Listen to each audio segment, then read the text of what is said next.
معايا صح كده؟ قلنا أول حاجة اتكلمنا عليها الأسس التصميم الداخلي. يعني إيه أسس التصميم الداخلي؟ المكونات اللي أنا بشتغل بيها. أول حاجة قلنا عندنا اللاين، قلنا في أفقي ورأسي ومايل ومنحني. حد فاكر الكلام الفارغ ده؟ الشكل أو الفورم عندنا هندسي وعضوي إن كان بسيط أو إن كان معقد. قلنا السبيس أو الفراغ. بعد كده نخش على اللون. اللون عندي أنا بتعامل مع اللون على إنه أداة معايا بقدر أتحكم فيها عشان بتديني تأثير نفسي، إحساس بالحرارة والبرودة، توسيع أو تضييق الفراغ. تاني نشغل عينينا حبة لغاية ما نخش للألوان.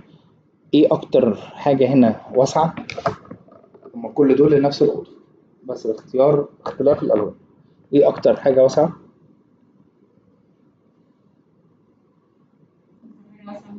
مهم.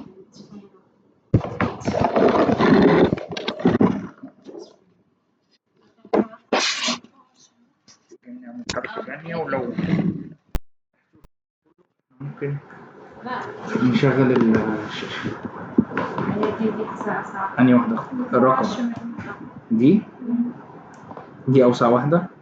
طب إيه أكتر مكان ضيق؟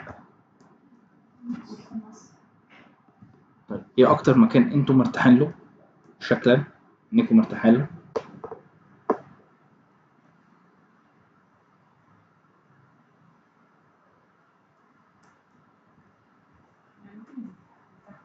دي يعني إنك مرتاحة لها؟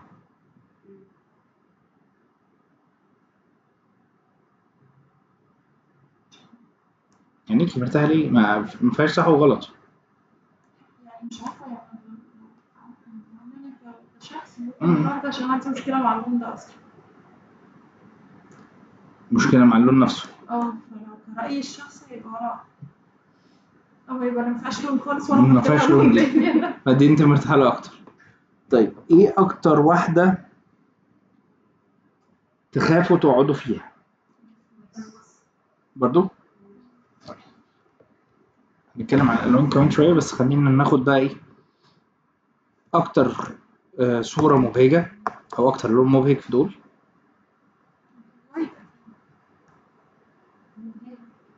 لا ده هادي ده مش مهم. لا أنا مش مشكلة، أنا هبقى ما تحفظيش، أنا عايز أشوف عينيكي شايفة إيه.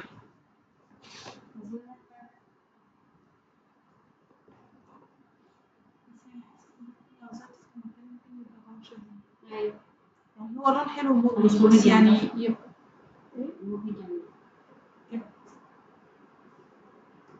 وأنت قاعدة فرحانة. ممكن ابقى فرحانة في مكان هادي. ممكن ابقى فرحانة في مكان هادي عادي مش لازم يكون حاجة حلو. أنت إيه؟ ثانية أنت قلت رأيك.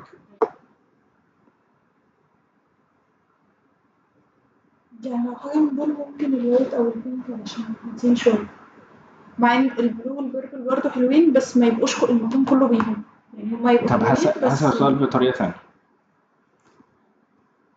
أنا عايز أخش المكان ده أحس بمود إني فرحان. أيوة. غير مود إن أنا هادية وعايزة أنام أو هادية. حاجة تشغل. يعني هيبقى ميكس مثلا بين الوايت وبين البيربل أو بين الوايت وبين البلو، بس إن المكان كله يكون بلو.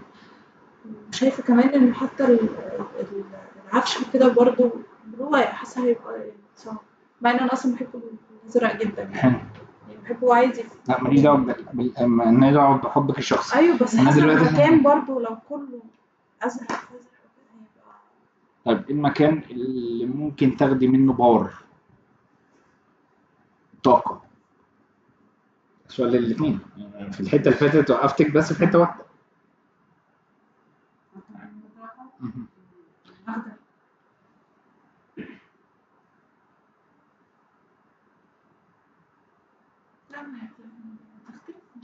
حلو، ما انا عشان كده بسمعكم انتوا الاثنين، عشان كده في كل حاجه بحب اسمعكم كلكم. انتوا ليه بتفتكروا ان انا برخم؟ والله ما بقيش انا بقى عايز اسمعكم كلكم كويس عشان اعرف اطلع منكم المعلومه. في الاول والاخر انا برضو مش هقول الصح والغلط، لانه اولا مفيش هيبقى فيها صح وغلط، والنت نسبي. الحاجه التانيه لما هاجي لمحاضره الالوان هركز عليها اكتر، بس انا من دلوقتي بشغل بس خلي عندك لغه تقدر ترد عليها وقتها، او تبقي وانت ماشيه عينيكي لقطه.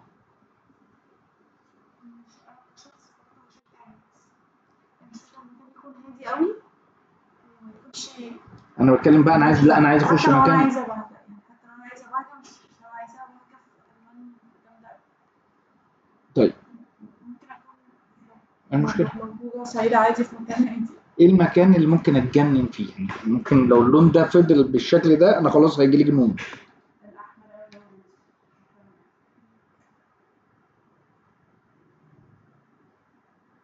ده رائع. والاصفر يعني الاربع الوان دول ما ينفعوش لوحدهم، حلو. ممكن يبقوا حلوين مع حاجات وقليله قوي. طيب ايه المكان اللي انا او الحاجه اللي انا لو دخلتها، انا ما سالتش السؤال ده، انت رغم انك جاوبتي على حاجه شبه، لو دخلته ابقى محتاج انام، انا داخل المكان ده عشان افصل ارتاح.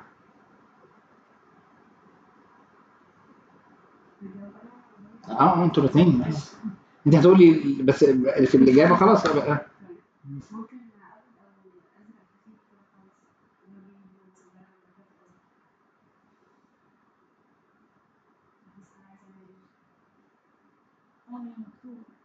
ايه ده؟ مكتوب؟ سيبك من المكتوب، ممكن المكتوب يبقى غلط. انا مش عايز تاني اللي انا بقى الصور الموجوده خدي منها اللي انا بقوله بس. ايه تاني؟ ايه في دول لو دخلت المكان ده هتنامي ترتاحي، مش هتبقي متوتره. انا مقتنع مليون في المية ان ده اصلا ذوقك. انت شفتيه كل حاجه في الابيض. وعلى فكره يعني اتفضل. على فكره انا مستحيل اعيش مكان ابيض خالص، بس انا مقررة ان انا خلي من دول بس. ماشي بس انا فكره ان انا اعيش مكان ابيض فابيض برضه يعني حاسه هتبقى هنشوف مع بعض في القلب. كتير قوي يعني. خامس حاجه إيه؟ يعني كده الخامه. والخامه عندي حاجتين، الخامه نفسها وملمسها. يعني شكل الخامه والملمس بتاعها. معلش ممكن تمد ايديكوا كده الظهر كده وتلمسوا. ده الملمس ده نفس الملمس الدهانات دي، تمام، غير ان الشكل والتجزيع ده ليه خامه. هل نفس الشكل ده؟ طب حقكم عليا، انا اسف. لو عايزين توطوا وطوا، مش عايزين توطوا متخيلين، تمام. انت دلوقتي لمستي ده صح كده؟ ده خشب، تحت رجليكي خشب، نفس الملمس ولا لا؟ ممكن نلمسه بايدينا. لمسته نفس الملمس، رغم ان الاثنين نفس الشكل، او على الاقل ان ده خشب وده خشب، تمام. فانا الخامه عندي حاجتين، ان كان شكلها ان كان ملمسها، تمام. يعني انا اللي تحت ده اسمه اتش دي اف، نفس شكل الخشب لكن ما فيهوش التجزيعه الطالعه والنازله بتاعت الخشب دي، تمام. الخامه هي برضو عندي لعبه بلعبها، ان كانت ناعمه ولا خشنه، ان كانت طبيعيه ولا صناعي، ان كان بصري او لمسي. يعني انا بالعين هي نفس الخشب بس واحده ناعمه واحده خشنه، تمام. انا مختار ده او مختار ده وليه؟ كل دي ادوات بلعب بيها، تمام. الاضاءه، وعندنا محاضره طبعا الخامه، وعندنا محاضره للخامه، عندنا محاضره للاضاءه. الاضاءه اولا عندي طبيعيه ولا صناعيه، تمام. الحاجه الثانيه وظيفيه ولا جماليه. لو واخدين بالكم من البتاع اللي ملوش اي شكل اللي هناك المرمي ده، تمام، ده اضاءه. سبحان الله، معلش يعني هو يعني هو اضاءه بس يعني عنده اكتئاب باين او حاجه زي كده، فده اضاءه. ده جمالي مش وظيفي. دي الكشافات الفوقانيه دي وظيفيه، خلينا نعرف نذاكر، نعرف نقرا، نعرف نشوف بعض. هي وظيفيه ولا جماليه؟ وعندنا محاضره كامله للاضاءه على انها ادوات نقدر نستخدمها من في الديكور بتاعنا، تمام. ده كده يعني انتم متخيلين اللي على الجنب ده وظيفي ولا جمالي؟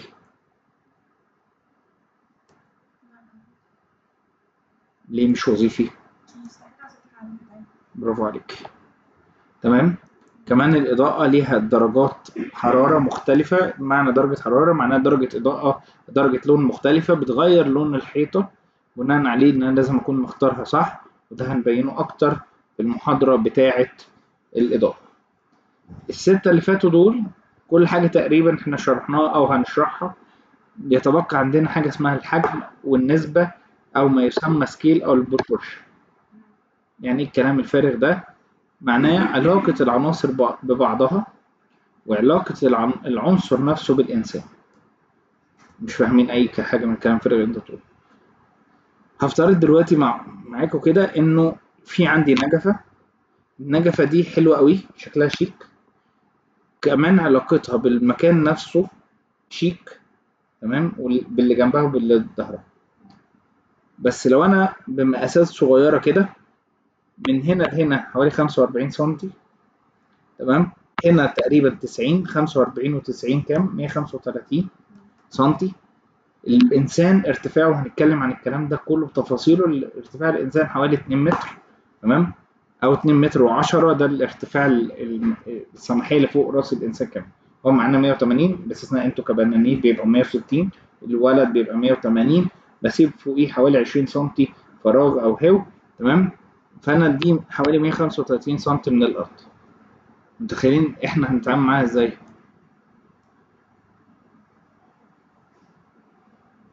هي ارتفاعها 135 سنتي واحنا 180، مين الاكبر؟ فاحنا هنتعامل معاها ازاي بقى؟ فدي مناسبه حتى لو شكلها حلو، وحتى لو علاقتها حلوه بالمكان او نسبتها للمكان كويسه. لو طلعناها فوق مهما كان برضه مش هتجيب 2 متر و10 و 2 متر 20، فهتبقى نسبتها بالنسبه لي انا كانسان وجع لي عيني حتى لو مش بتخبط فيها. زمان كان عندنا في البيت حاجه اسمها مكرميه، حد سمع عن الكلمه دي قبل كده؟ حد كان بيشوفها بتتحط في الصاله كده في النص. المكرمية دي حاجة كده قماش كده، كان شكلها حلو شبه النجفة بس قماش، مش بيبقى فيها ضوء، بيبقى فيها ورد سخيف قوي ومقرف، تمام. مش عارف كانوا بيستحملوها ازاي. كانت تتحط في الصالة واحنا رايحين جايين عاملين نخبط فيها، وانا كنت قصير يعني هم لو كنت طويل كان ايه، تمام. فدي علاقات حتى لو شكلها حلو، حتى لو مكانها جميل في المكان، بس هي نسبتها معايا انا كإنسان مرفوضة. فاحنا هناخد محاضرة كاملة عن مقاسات الإنسان والمقاسات المفروض يعيش فيها الإنسان، عشان خاطر ما اقدرش اعمل بقى ايه 5 أنفار يقعدوا في أوضة في شقة 120 متر، تمام، مستحيل. حلو. في عندنا حاجة اسمها النسبة الذهبية، درسناها أو ما درسناهاش مش فارق معايا، على قد ما هي فكرة إن لازم يكون عندي نسب مع بعض. الإنسان ليه أطوال معينة هنتكلم عليها في محاضرة لوحدها، بتحكم عليا أولا إن أنا لازم أبقى عارف الإنسان ده عايش، رافع إيديه، نازل إيديه، قاعد، واقف. يعني خلينا نقول حاجات بسيطة مثلا، وأنا قاعد، إيه مهمة المقاس وأنا قاعد؟ ليه أعرف مقاس الإنسان وهو قاعد؟ إيه القرف ده يعني؟ تلفزيون مثلا ما طلعوش مش حاجات كده. دي كده دي أول معلومة صح، أو أول معلومة تتكلم كده. فكرة التلفزيون وارتفاعه، تمام، وأنا قاعد غير وأنا واقف. أنا لازم أبقى عارف وأنا قاعد مستوى عينيا إيه عشان أحط الشاشة. إيه تاني؟ سيبك في كام حاجة بنعملها واحنا قاعدين.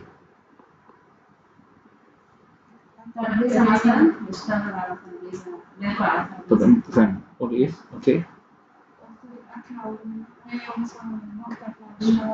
هي نفس تورد الافكار، ماشي. ايه تاني؟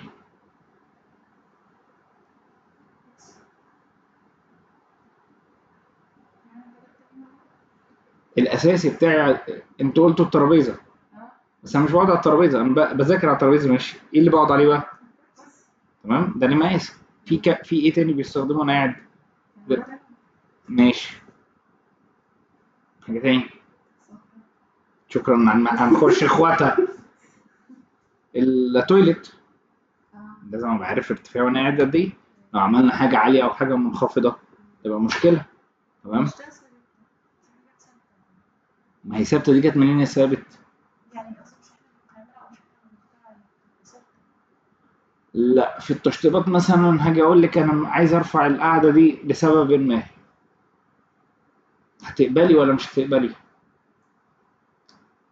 ولا انت كمهندسه يعني انا هقول لك في سبب هندسي يقول ان القاعده دي لازم تترفع عن الارض، انسي السبب مش هنخشش في السبب، لكن ده سبب هندسي، سبب تقني في التركيب. ماشي. فجه الصنايعي قال لك لا احنا هنرفع بقى نعمل قاعده تحت نرفعها مثلا 10 سم، لا توافقي طبعا ولا يعني هترفضي؟ صحيا لا طبعا جبتيها فممكن منين؟ نتحايل على الموقف انه لا يتعمل. بالحلول دي سيبك من الحلول، ما هو صحيا غلط. يعني هو جت بقى منين صحيا؟ المفروض إن زاوية الإنسان تكون 45 سنتي، فهي هي دي مش لو زاويه، ده اترفعت ارتفاع، يعني إيه مثلا؟ دي مش زاويه ده ارتفاع. أنا فاهمة إن هي لو وقت طويلة حلو بقت هتأثر على طويله، زاوية. مش زاويه، بنتكلم على ارتفاع من هنا لتحت 45 سم. اللي هي زاوية الإنسان وهو قاعد، فلو اترفعت قوي هتأثر على الزاوية دي. مش دي، مش حته الزاويه، الزاويه دي بدعه جديده مطلعينها، احنا مش بنتكلم بدعة، على أنا ارتفاع. بتكلم في نقطة علمية. لا ما هو بدعه علميه، هي مش بدعة. احنا كمهندسين عندنا مشكله في الارتفاع نفسه، حضرتك تبقى قاعده رجليكي مرتاحه، فكره بقى اللي طلعوها فكره لا لازم يبقى زاويه فنحط له حاجه تحت رجليه عشان خاطر الميكانيزم او الجزء بتاع تاني، احنا بنتكلم على جزء تشريحي او علمي، ده ماليش دعوه بقى بايه، دي حته بقى ايه نبدا نحط له بقى حاجه تحت رجليه عشان خاطر يظبط أيوة معاه أو الزاويه يترفع او الجزء بتاع التويلت ده. لا مش هعرف ارفعه، ليه مش هعرف؟ ما لو لو رفعته درجه كده انا بشده كده. لا يعني فاكر في قبل كده لما كنا بنقول بنكرر الغياب. ايوه لا غير التكريم بقى، يعني ممكن يكون ده حل بقى. ايوه ده حل بقى، برافو برافو، ان انا عايز ارفع الارتفاع، برافو صح كده. لكن خلينا في حته بقى اللي قبل معلومه الحلول، قبل كلمه الحلول، الحل اللي هيقوله لك الصنايعي فيها ايه لو زودنا 5 سم تحت البتاع، وانا هدريها لك يا باشمهندس مش هتاخد بالك، وعلى نفس الارضيه العاديه، سيبك من الحلول، الحلول دي يعني اوبشن نتكلم فيه قشطه، فاهم؟ انا لسه ورا، لو قال لك هزود 5 سم بس فمش محتاجه درجه، ايه رايك؟ ايه سبب الرفض؟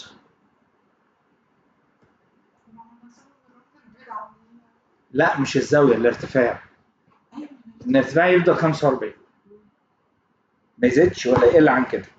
ليه؟ لو قل رجليك هتتضغط فمش هتعرفي تعملي التويليت او هتبقى تعبانه، او لو زاد هيبقى عالي رجليك عامله زي الاطفال كده، فده هيبقى صعب عليك، فهتجيب بوتي بقى جنبها نبدا نستخدمه. حتى لو بقولها بهزار بس هو الفكره ان بجد احنا ممكن نعذب ناس كبار سن ان هم يستخدموا الحمام، بنعذب ناس عندها مشاكل، مش كلنا شباب، فاحنا بنحافظ على الارتفاع الثابت. فسبب الرفض اولا ان انا عندي مقاسات ثابته او ستاندرد ما ينفعش تلعب فيها، فلو جيتي تقولي لي ما الحاجات دي ثابته وبنشتريها جاهزه، افرض حبيتي تصممي كرسي معين بشكل معين، مش من حقك، انت مهندس الديكور من حقك تختاري اللي انت عايزاه، هتروح للصنايعي او ورشه نجاره ونبدا نقول له المقاسات اللي انا عايزها، فجيت بعد ما ركب وخلص بدل الارتفاع من 45 عملوا 40، معلش يا باشمهندس الخشب اثر معايا، هتقبليها ولا هترفضيها؟ او جاب لك حاجه من غير رجول وهنبدا نشتري الرجول، فلقيتي الارتفاع الصافي 40، هتجيبي رجل ارتفاعها 5 سم زي ما الستاندرد بيقول، ولا 7 سم ولا 10 سم ولا 2 سم؟ هتجيبي المعلومات دي منين اللي ما كنتي عارفه النسب والسكيل بتاعت البني ادم؟ رقم واحد ان انا بلتزم بالمقاسات اساسا، الستاندرد بتاعتي فيها مشكله كده. يتبقى نقطه ثانيه ايه هي؟ ان كمان نسبتها في عيني تبقى مقبوله، يبقى انا عندي حاجتين، مقاسه ثابت ونسبه. فاكرين لما اتكلمنا عن الكنيسه والجامع قبل كده قلنا لو انا عملت الكنيسه والجامع سقفهم واطي او سقفهم مقبول بتاع الشقه فده نسبيا وحش. ليه؟ انا في مكان رحب انت كده كبست على نفسك، او عدد المستخدمين كتير فاحنا كده الهواء بقى قليل فانا هيجي لي كبتة نفس، تمام؟ رغم ان المقاس مقبول بالنسبه للانسان كمقاس نفسه ستاندرد مقبول، نسبته مش مقبوله. حد فاهم الفرق بين الاثنين؟ نسبة وتناسب غير ان عندي مقاسات ستاندر. حلو كده؟ ايه رأيكم في الأمورة الحلوة دي؟ لا عليه.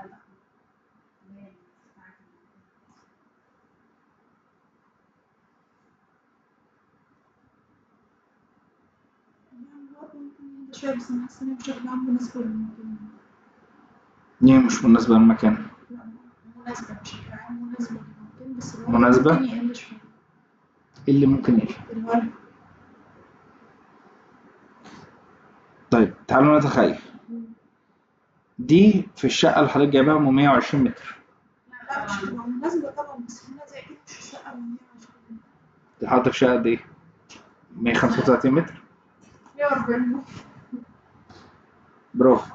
مش هتناسب شقة صغيرة، لكن انا لو في فيلا. لا مش مناسبة للمكان. حلو. ايه رأيكم في دي؟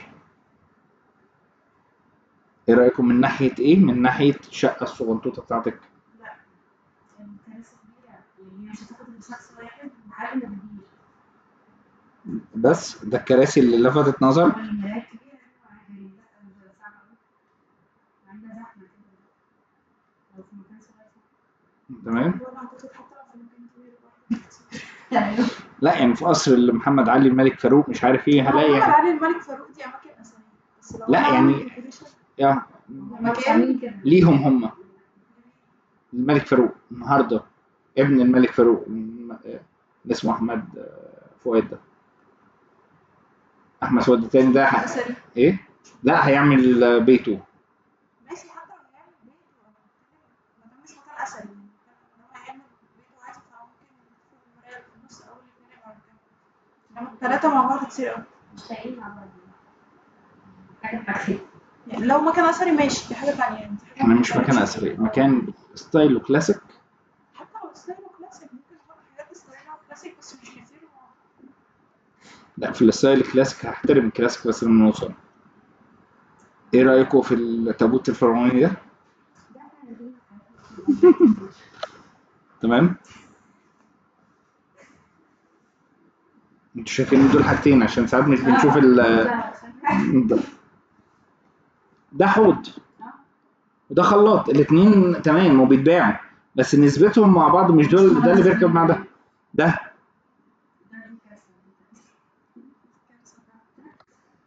هو اصلا ركب ازاي يعني هو اصلا دي اعتقد فوتوشوب اكيد. لا هي مش اعتقد هي اكيد فوتوشوب. ما ما هو هيركب ازاي؟ في السوق ايه اللي تقص؟ هو ركب الباب بعد كده ركب القعده اللي قام ما بيفتحش. تمام. يعني ايه ده باب ما بيتقفلش مش لا ما هو ما فتح، مفتوح كان مقفول.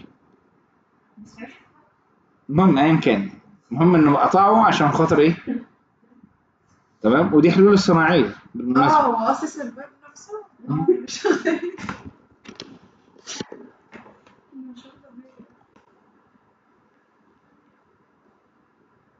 ايه ما ببقاش فاهمة هو ايه اللي حصل، ايه اللي خلى المرض ده يحصل.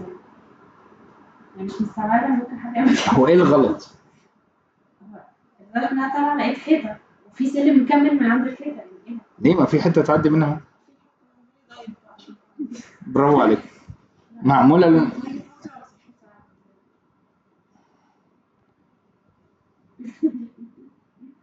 شايفين دول حاجتين ها؟ ايه اللي ممكن يستخدم وايه اللي مش ممكن يستخدم في الاثنين دول؟ ممكن يستخدم. ده مستحيل تستخدميه. يعني على الزر عادي ده معمول للمقاس بتاع الخصر اللي هنا، مش للكتفين وان في دراعين. اوكي.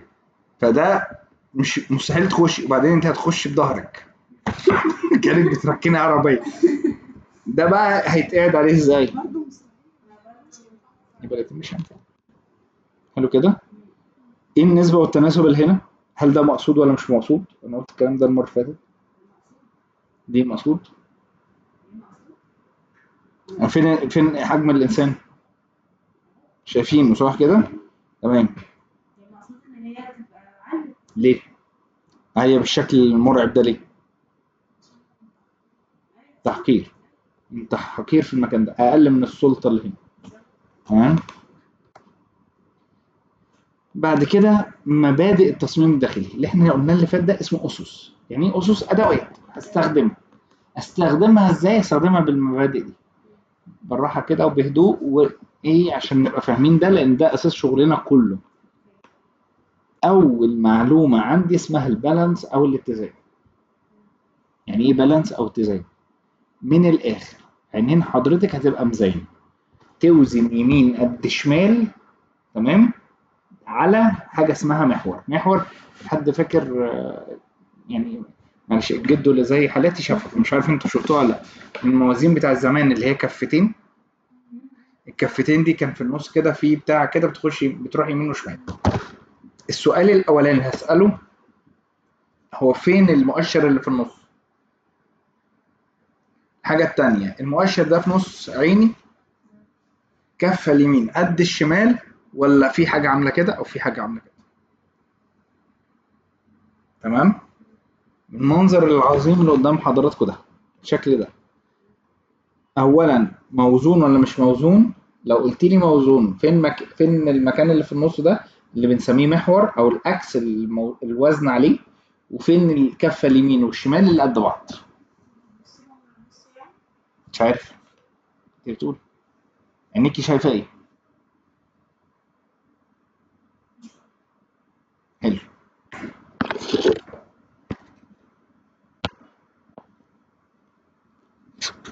انا المفروض اشد خط كده في نص الرسمه، بس النص ده انهي نص؟ ممكن يبقى كده، ممكن يبقى كده، ممكن يبقى كده، زي ما انت عايزه.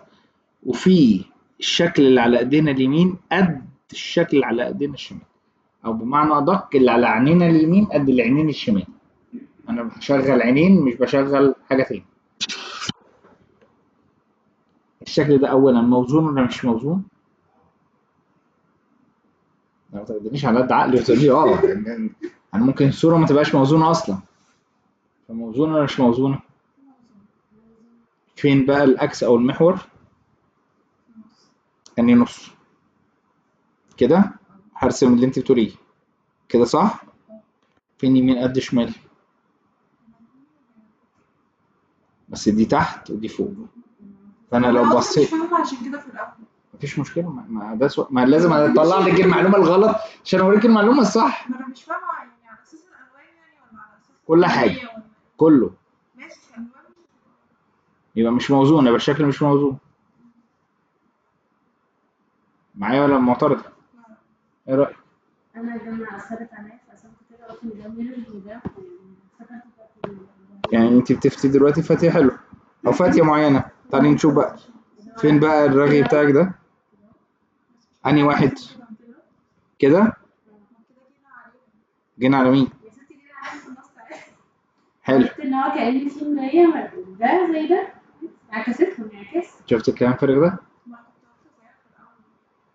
ما انا مشيت وراكي صدقني، يبقى انت سمعتي غلط. لا ما صدقنيش غلط، أنا قلت ده في الأول في نفسي. اوكي. شايلين الجمال وخلاص، لازم اعتذر وخلاص. بس أنا قلت يعني أنا قصدي إن إحنا ما ينفعش لا، ينفع كل حاجه. يعني تاني الفكره ان انا عينيكي. عشان كده يعني اتفضل. أسمى الشكل نفسه، أسمى على الشكل نفسه. لا سمي زي ما انت عايز، اهم حاجه ان عينيكي هي اللي قسمت. حاسب باتزان ما بين ده وما بين ده. تمام. اليمين على قد الشمال. الشكل الاولاني اللي انت قلتيه ده، حتى لو ما كنتيش قصدك او ان كان مش تقدير شخصي، الشكل الاولاني ده مش اتزان، مش موزون اصلا. تمام كده. خلينا نقول في عندنا في الاتزان او البالانس حاجه اسمها متماثل وغير متماثل وشعاع. حاجه عشان ما نتلخبطش ما بينهم. اول حاجه المتماثل نفس الفكره اللي انا قلتها. حطي الاكس بتاعك، ممكن يبقى كده ممكن يبقى كده. تلاقي الكتله اللي على اليمين قد الكتله اللي على الشمال.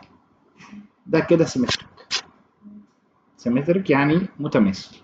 يبقى بالانس انه اول حاجه انه موزون، الحاجه الثانيه انه متماثل. تمام. حد بس انت اول مره تسمعي الكلام الفارغ اللي انا بقوله ده صح؟ اول مره تسمعي الكلام الفارغ ده؟ سعادتك بقى سمعت في الكلية حاجة بتبعدك عن كلمة متماثل ده؟ أو سمعت من أي بني آدم ما بلاش نستخدم متماثل؟ حد قال لك ما تستخدميش المتماثل ده في التصميم والديكور وكده؟ مين اللي قال لك؟ لا ما استخدمتش حاجة سيمتريك. اه حد قال لك كده؟ في حاجات مش بستخدم فيها حاجات. حاجات مش بستخدم، أيوة. لكن حد قال لك ممنوع ووحش ومش عارف لا ايه؟ لا لا. طيب عشان دي إشاعة أنا سمعتها امبارح تقريبا من على اليوتيوب فحبيت أقتلها بحثا. ده بقى متماثل أولا متزن ولا لأ؟ متماثل ولا لأ؟ متزن هو كل اللي احنا بنتكلم فيه دلوقتي، هل هو متزن؟ الشكل ده متزن؟ حلو، فين المحور؟ فين في النص؟ تقريبا كده.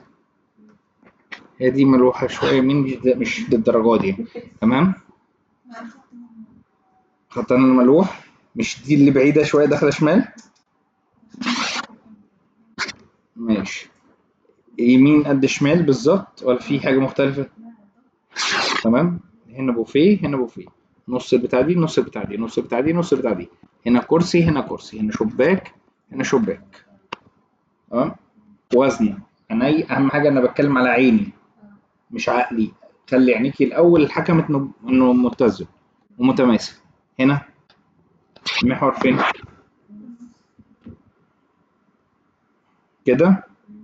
تمام. طيب هل هو مراية لبعضه؟ نبدأ نلاقي هنا في اختلاف صغير بين دي ودي، بس برضه مش للدرجة دي. احنا كده برضه لسه دي يمين ودي يمين، المفروض كده كانت دي تبقى شمال. لازم يبقوا انعكاس لبعض. تمام بس مش للدرجة يعني تمشي تعدي. تمام. هنا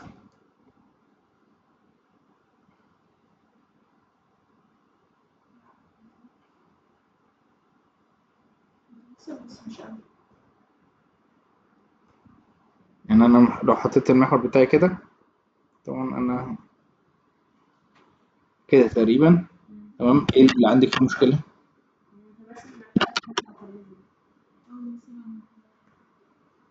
الحاجات اللي على الترابيزة. طيب ما هي الزرعة دي هي على الترابيزة برضه، هي عاملة حجم يعني مش طبيعية. هنا نفس اللي فاتت. نفس اللي فاتت ايه؟ أول سؤال متزن، مش نفس اللي فين المحور الاتزان؟ قولي.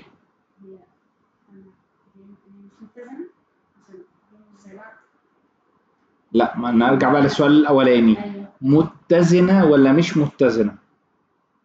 عينيا موجوعة، عينيا متقلة حاجة عن حاجة ولا لا؟ ده السؤال الأولاني. لا هي متزنة بس لو أنا مشيت المحور كده حلو، إيه اللي حصل؟ طب خلينا حاجة حاجة ممكن في أنا طبعا عشان خاطر أنا اللي فيه مشكلة، فإحنا بنقول إنه النص ده قد النص ده بتاع الدفاية، والشباك ده قد الشباك ده. في مشكلة؟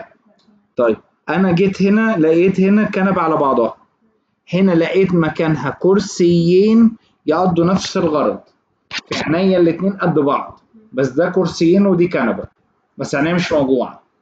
في مشكلة؟ طيب الترابيزة اللي أنا شايفه تلات أرباعها هنا، بس لما جاب الربع ده حط معاه بوفيه فتقلها شمال، تقل الربع، فبقى الربع ده قد التلات أرباع دول. بهري وانكوت ولا مقتنعين؟ البوفيه ده او البوف ده سوري راكن يمين شويه، ده لما جه في النص ادى وزنه كمان في اللون. حد مقتنع؟ هل من مصارع؟ هل من معترض؟ طيب هنا متزن ولا مش متزن، متماثل ولا غير متماثل.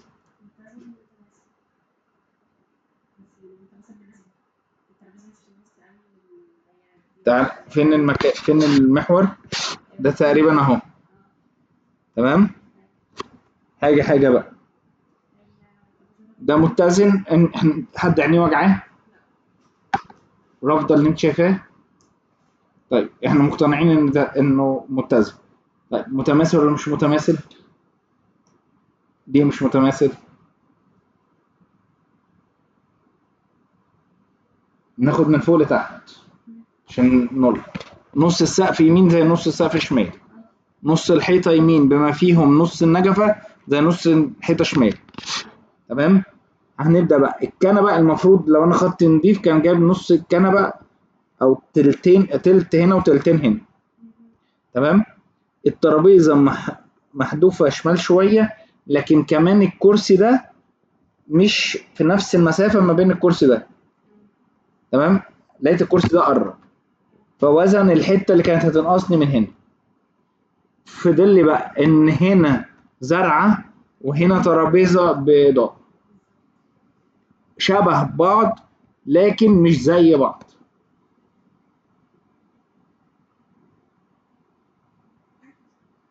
فانا بوزن الصورة او التصميم بتاعي، لازم الاقي على الاقل يا اما همشي يمين زي شمال 100% بمرايه لبعض، او موزونين مع بعض. احط محور واشوف يمين فيه ايه وشمال فيه ايه. تمام. اليمين ده فيه حاجه شبه الشمال بس مش 100%، هيبقى ده سيمتريك اللي هو غير متماثل، وفي السيمتريك اللي هو المتماثل، الاثنين زي بعض. تمام. السيمتريك زي ده كده، يمين زي شمال ومرايه لبعض. تمام. حد عنده مشكله؟ ده سيمتريك ولا مش سيمتريك، وبالانس ولا مش بالانس؟ بالانس للمحور ده.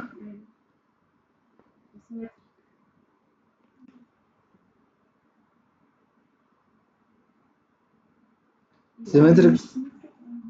عشان مفيش شباك هنا والحته اللي مفيش شباك. ادي اول مشكله. بس لا في زرع هنا دي ودي الحاجات اللي على الترابيزه هنا اصلا اتقل من هنا، يعني هنا في مشكله. حد مقتنع؟ ففي هو بالانس بنسبه وسيمتريك بنسبه، او سيمتريك او غير متماثل بنسبه. إنسان طبعا بنسبة كبيرة احنا ده اسمه متماثل، يعني عشان نقدر نوصل لدرجة أدق من كده في التماثل. تمام. تعالى بقى نشوف ده متزن ولا مش متزن، وسيمتريك ولا مش سيمتريك.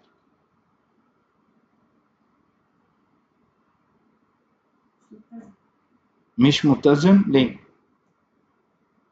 لأن اللون الأزرق أكتر من الأبيض اللي لو قسمتها وجربت أقسمها نص مش هلاقيهم قد بعض، في حاجة طاغية على حاجة.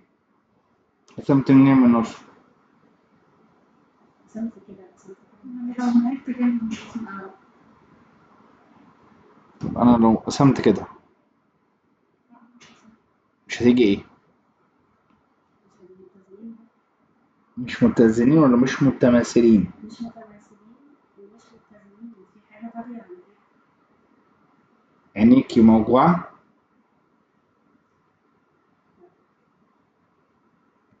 عينيكي هي مش وصلت؟ لدرجة موضوع، لأن زي ما قلت الكرسيين هيبقوا نفس دور الكنبة التليفونات، بس مش متماثل. مش متماثل، ما اختلفناش. متزن ولا مش متزن؟ مش متزن يبقى عينيكي موجوعة. اوكي يعني أنا لو عيني مش موضوعة وهو متزن. فانا لو بصيت على المنظر ده هحس ان تقل دول في عينيا قد تقل ده، نفس الوزن. بس لو جيت فرطتها مش هلاقيها. لو جيت اقول كرسي قدام كنبه مش جايه، لا مش مقنعه. طب كرسيين قدام كنبه وبعدين بقى في هنا حته من الكرسي مع، هي موزونه بس مش متماثله، فمش عارف امسكها. بس للامانه ده المحور، انا عارف ان ده المحور. ده المحور اللي متزنين عليه. زي مثلا انا حطيت كيلو طماطم وجنبه وليمه تانية كيلو تفاح، ولقيت الاثنين وزن بعض، لكن مش كل برتقانه قدام تفاح، فمش عارف دول 5 ودول 15، مش عارف اجيبهم، بس موزونين. تمام. طبعا تعالى بقى هنا قبل ما اخش في طبعا امر طبعا، ده متزن ولا مش متزن، وسيمتريك ولا مش سيمتريك؟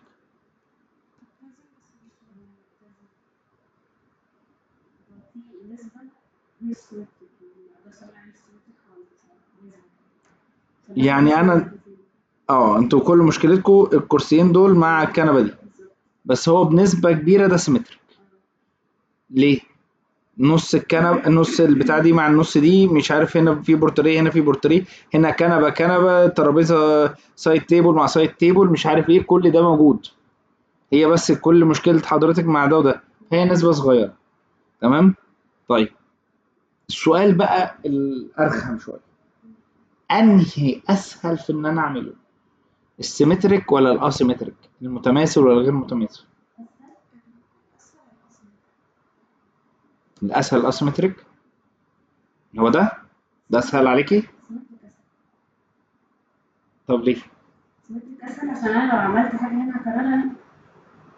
باقي 2 جنيه جبنه حافظه، يعني حافظه، مش محتاجه تبقى فاهمه، ومش محتاجه تمرني عينيكي. بمعنى انا دلوقتي دي الحيطه، في بروز يمين هعمل بروز شمال، هنا في قبليك يمين قبليك شمال، خلصت، يلا مع السلامه نشوف غيره.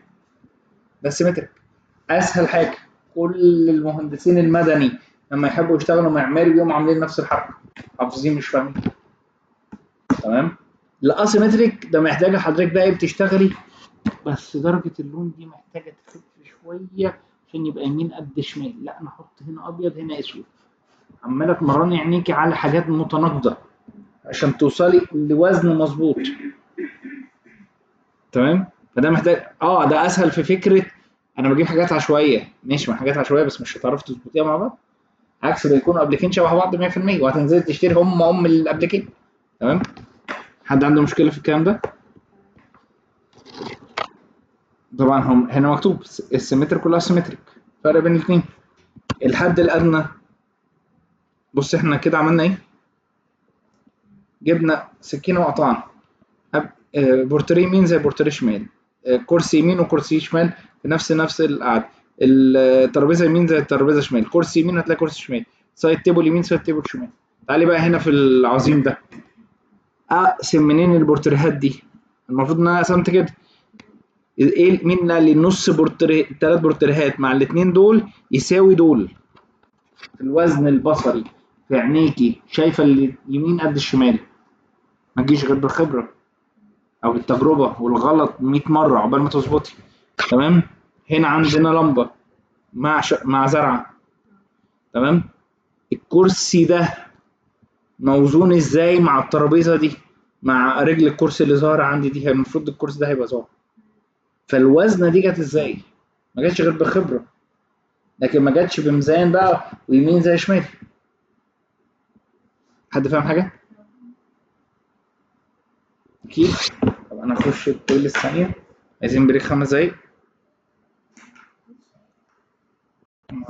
كده كده انا هاخد 5 دقايق يعني، ونعمل ديمقراطيه. ده 68